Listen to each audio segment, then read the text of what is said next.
विभूति द्वादशी व्रत में राजा पुष्पवाहन की कथा। भगवान श्री कृष्ण ने युधिष्ठिर से कहा, महाराज, अब मैं भगवान विष्णु के विभूति द्वादशी नामक सर्वोत्तम व्रत का वर्णन कर रहा हूं, जो संपूर्ण देवगणों द्वारा अभिवंदित है। बुद्धिमान मनुष्य कार्तिक, वैशाख, मार्गशीर्ष, फाल्गुन अथवा आषाढ़ मास में शुक्ल पक्ष की दशमी तिथि को स्वल्पाहार कर सायंकालिक संध्योपासना से निवृत्त हो, इस प्रकार का नियम ग्रहण करे। प्रभो, मैं एकादशी को निराहार रहकर भगवान जनार्दन की भली भांति अर्चना करूंगा और द्वादशी के दिन ब्राह्मण के साथ बैठकर भोजन करूंगा। केशव, मेरा यह नियम निर्विघ्नता पूर्वक पूर्ण हो जाए और फलदायक हो। फिर रात में ओम नमो नारायणाय मंत्र का जप करते हुए सो जाए। प्रातः काल उठकर स्नान जप आदि करके पवित्र हो, श्वेत पुष्पों की माला एवं चंदन आदि से भगवान पुंडरीकाक्ष का पूजन करे। एक वर्ष तक प्रतिमास क्रमशः भगवान के 10 अवतारों तथा दत्तात्रेय और व्यास की स्वर्णमयी प्रतिमा का स्वर्ण निर्मित कमल के साथ दान करना चाहिए। उस समय छल, कपट, पाखंड से दूर रहना चाहिए। राजन, इस प्रकार यथाशक्ति 12 द्वादशी व्रतों को समाप्त कर वर्ष के अंत में गुरु को लवण पर्वत के साथ साथ गौ सहित शय्यादान करना चाहिए। व्रती यदि संपत्तिशाली हो तो उसे वस्त्र, श्रृंगार सामग्री और आभूषण आदि से गुरु की विधि पूर्वक पूजा कर ग्राम अथवा गृह के साथ साथ भूमि का दान करना चाहिए। साथ ही अपनी शक्ति के अनुसार अन्य ब्राह्मणों को भी भोजन कराकर उन्हें वस्त्र, गोदान, रत्न समूह और धनराशियों द्वारा संतुष्ट करना चाहिए। स्वल्प धन वाला व्रती अपनी सामर्थ्य के अनुसार दान करे तथा जो व्रती परम निर्धन हो किंतु भगवान माधव के प्रति उसकी प्रगाढ़ निष्ठा हो तो उसे 3 वर्ष तक पुष्पार्चन की विधि से इस व्रत का पालन करना चाहिए। जो मनुष्य उपयुक्त विधि से विभूति द्वादशी व्रत का अनुष्ठान करता है, वह स्वयं पाप से मुक्त होकर अपने 100 पीढ़ियों तक के पितरों को तार कर देता है। उसे 1 लाख जन्मों तक न तो शोक रूप फल का भागी होना पड़ता है, न व्याधि और दरिद्रता ही घेरती है तथा न बंधन में ही पड़ना पड़ता है। वह प्रत्येक जन्म में विष्णु अथवा शिव का भक्त होता है। राजन, जब तक 108 सहस्त्र योग नहीं बीत जाते तब तक वह स्वर्गलोक में निवास करता है और पुण्य क्षीण होने पर पुनः भूतल पर राजा होता है। भगवान श्री कृष्ण ने पुनः कहा, महाराज, बहुत पहले रथंतर कल्प में पुष्पवाहन नाम का एक राजा हुआ था जो संपूर्ण लोकों में विख्यात तथा तेज में सूर्य के समान था। उसकी तपस्या से संतुष्ट होकर ब्रह्मा ने उसे एक सोने का कमल रूप विमान प्रदान किया था, जिससे वह इच्छानुसार जहां कहीं भी आ जा सकता था। उसे पाकर उस समय राजा पुष्पवाहन अपने नगर एवं जनपद वासियों के साथ उस पर आरूढ़ होकर स्वेच्छानुसार देवलोक में तथा 7 द्वीपों में विचरण किया करता था। कल्प के आदि में पुष्कर निवासी उस पुष्पवाहन का 7वें द्वीप पर अधिकार था, इसलिए लोक में उसकी प्रतिष्ठा थी और आगे चलकर वह द्वीप पुष्कर द्वीप के नाम से कहा जाने लगा। चूंकि देवेश्वर ब्रह्मा ने इसे कमल रूप विमान प्रदान किया था, इसलिए देवता एवं दानव उसे पुष्पवाहन कहा करते थे। तपस्या के प्रभाव से ब्रह्मा द्वारा प्रदत्त कमल रूप विमान पर आरूढ़ होने पर उसके लिए त्रिलोकी में कोई भी स्थान अगम्य ना था। नरेंद्र, उसकी पत्नी का नाम लावण्यवती था। वह अनुपम सुंदरी थी तथा हजारों नारियों द्वारा चारों ओर से समाधित होती रहती थी। वह राजा को उसी प्रकार अत्यंत प्यारी थी जैसे शंकर जी को पार्वती जी परम प्रिय हैं। उसके 10,000 पुत्र थे जो परम धार्मिक और धनुर्धारियों में अग्रगण्य थे। अपनी इन सारी विभूतियों पर बारंबार विचार कर राजा पुष्पवाहन विस्मय विमुग्ध हो जाता था।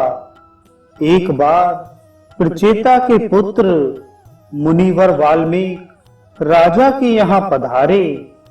उन्हें आया देखकर राजा ने उनसे इस प्रकार प्रश्न किया।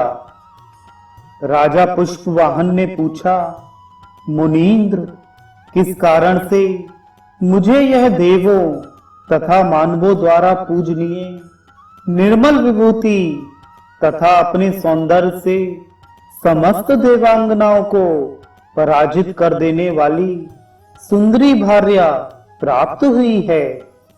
मेरे थोड़े से तप से संतुष्ट होकर ब्रह्मा ने मुझे ऐसा कमल ग्रह क्यों प्रदान किया, जिसमें अमात्य, हाथी, रथ समूह और जनपद वासियों सहित यदि 100 करोड़ राजा बैठ जाएं, तो भी वे जान नहीं पड़ते कि कहां चले गए।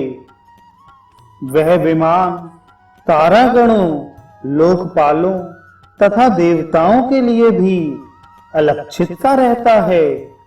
प्रचेतः मैंने, मेरी पुत्री ने अथवा मेरी भार्या ने पूर्व जन्मों में कौन सा ऐसा कर्म किया है जिसका प्रभाव आज दिखलाई पड़ रहा है, इसे आप बतलाएं। तदनंतर महर्षि वाल्मीकि राजा के इस आकस्मिक एवं अद्भुत प्रभावपूर्ण वृतांत को जन्मांतर से संबंधित जानकर इस प्रकार कहने लगे, राजन, तुम्हारा पूर्व जन्म अत्यंत भीषण व्याघ्र के कुल में हुआ था। एक तो तुम उस कुल में पैदा हुए, फिर दिन रात पाप कर्म में भी निरत रहते थे। तुम्हारा शरीर भी कठोर अंग संधि युक्त तथा बेडौल था। तुम्हारी त्वचा दुर्गंध युक्त थी और नख बहुत बड़े हुए थे, उससे दुर्गंध निकलती थी और तुम बड़े कुरूप थे। उस जन्म में ना तो तुम्हारा कोई हितैषी मित्र था, ना पुत्र और ना भाई बंधु ही थे, ना माता पिता और बहन ही थी। भूपाल, केवल तुम्हारी यह परम प्रियतमा पत्नी ही तुम्हारी अभीष्ट परमानुकूल संगनी थी। एक बार कभी भयंकर अनावृष्टि हुई, जिसके कारण अकाल पड़ गया। उस समय भूख से पीड़ित होकर तुम आहार की खोज में निकले, परंतु तुम्हें कुछ भी जंगली कंदमूल आदि कोई खाद्य वस्तु प्राप्त ना हुई। इतने में ही तुम्हारी दृष्टि एक सरोवर पर पड़ी, जो कमल समूह से मंडित था। उसमें बड़े बड़े कमल खिले हुए थे। तब तुम उसमें प्रविष्ट होकर बहुसंख्यक कमल पुष्पों को लेकर विदिशा नामक नगरी में चले गए। वहां तुमने उन कमल पुष्पों को बेचकर मूल्य प्राप्ति के हेतु पूरे नगर में चक्कर लगाया। सारा दिन बीत गया, पर उन कमल पुष्पों का कोई खरीदार ना मिला। उस समय तुम भूख से अत्यंत व्याकुल और थकावट से अतिशय क्लांत होकर पत्नी सहित एक मंगल के प्रांगण में बैठ गए। वहां रात्रि में तुम्हें महान मंगल शब्द सुनाई दिया। उसे सुनकर तुम पत्नी सहित उस स्थान पर गए जहां वह मंगल शब्द हो रहा था। वहां मंडप के मध्य भाग में भगवान विष्णु की पूजा हो रही थी। तुमने उसका अवलोकन किया। वहां अनंगवंती नाम की वैश्या माघ मास की विभूति द्वादशी व्रत की समाप्ति कर अपने गुरु को भगवान ऋषिकेश का विधिवत श्रृंगार कर स्वर्णमय कल्प वृक्ष, श्रेष्ठ लवणाचल और समस्त उपकरणों सहित शैया का दान कर रही थी। इस प्रकार पूजा करती हुई अनंगवती को देखकर तुम दोनों के मन में यह विचार जागृत हुआ कि इन कमल पुष्पों से क्या लेना है। अच्छा तो यह होता कि इनसे भगवान विष्णु का श्रृंगार किया जाता। नरेश्वर, उस समय तुम दोनों पति पत्नी के मन में ऐसी भक्ति उत्पन्न हुई और इसी अर्चा के प्रसंग में तुम्हारे उन पुष्पों से भगवान केशव और लवणाचल की अर्चना संपन्न हुई तथा शेष पुष्प समूहों से तुम दोनों ने शैया को भी सब ओर से सुसज्जित किया। तुम्हारी इस क्रिया से अनंगवती बहुत प्रसन्न हुई। उस समय उसने तुम दोनों को इसके बदले 300 शर्फियां देने का आदेश दिया, पर तुम दोनों ने बड़ी दृढ़ता से उस धनराशि को अस्वीकार कर दिया।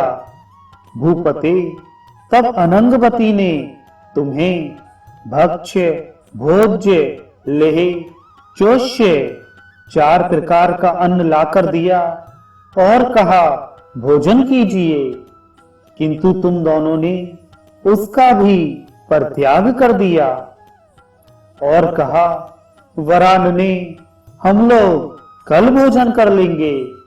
दृढ़ व्रते, हम दोनों जन्म से ही पाप परायण और कुकर्म करने वाले हैं, पर इस समय तुम्हारे उपवास के प्रसंग से हमें विशेष आनंद प्राप्त हो रहा है।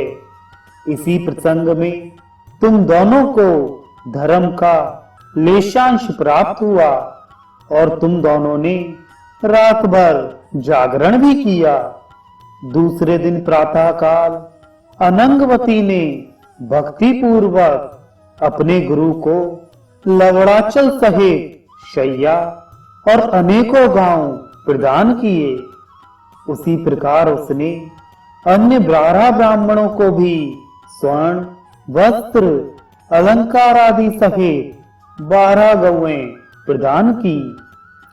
तदनंतर सुहृद, मित्र, दीन, अंधे और दरिद्रों के साथ तुम लुब्धक दंपत्ति को भोजन कराया और विशेष आदर सत्कार के साथ तुम्हें विदा किया।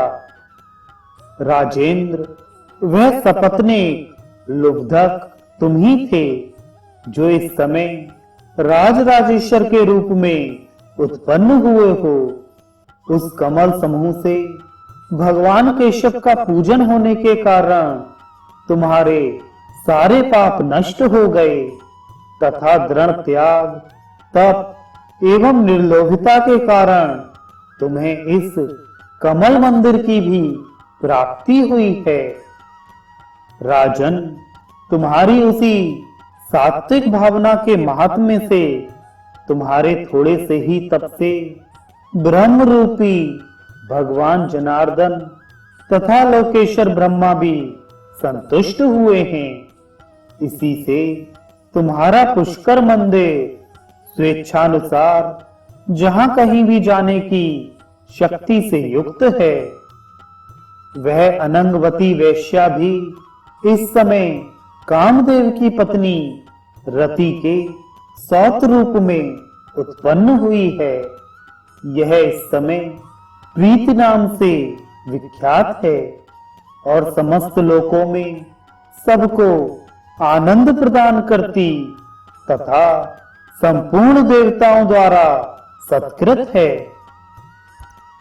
इसलिए राजराजेश्वर, तुम इस पुष्कर को भूतल पर छोड़ दो और गंगा तट का आश्रय लेकर विभूति द्वादशी व्रत का अनुष्ठान करो। उससे तुम्हें निश्चय ही मोक्ष की प्राप्ति हो जाएगी। श्री कृष्ण ने कहा, महाराज, ऐसा कहकर त्रिचेता मुनि वही अंतर्हित हो गए। तब राजा पुष्पवाहन ने मुनि के कथनानुसार सारा कार्य संपन्न किया। राजन, इस विभूति द्वादशी व्रत का अनुष्ठान करते समय अखंड व्रत का पालन करना आवश्यक है। जिस किसी भी प्रकार से हो सके 12 द्वादशियों का व्रत कमल पुष्पों द्वारा संपन्न करना चाहिए। अनग अपनी शक्ति के अनुसार ब्राह्मणों को दक्षिणा भी देने का विधान है। इसमें कृपणता नहीं करनी चाहिए, क्योंकि भक्ति से ही भगवान केशव प्रसन्न होते हैं। जो मनुष्य पापों को विदीर्ण करने वाले इस व्रत को पढ़ता या श्रवण करता है अथवा इसे करने के लिए सम्मति प्रदान करता है, वह भी 100 करोड़ वर्षों तक देवलोक में निवास करता है।